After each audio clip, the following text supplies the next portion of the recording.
ثم بعثناكم من بعد موتكم لعلكم تشكرون وظللنا عليكم الغمام وأنزلنا عليكم المن والسلوى كلوا من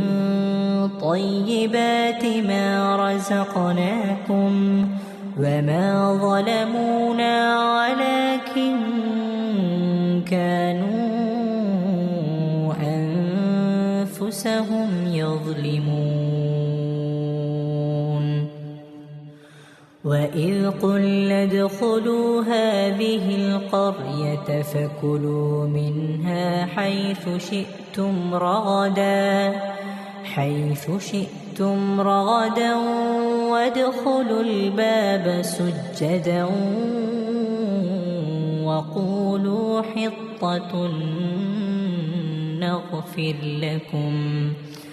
وقولوا حطة نغفر لكم خطاياكم وسنزيد المحسنين فبدل الذين ظلموا قولا غير الذي قيل لهم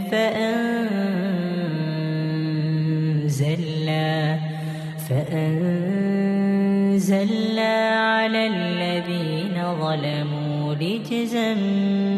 من السماء بما كانوا يفسقون وإذ استسقى موسى لقومه فقلنا اضرب بعصاك الحجر فانفجرت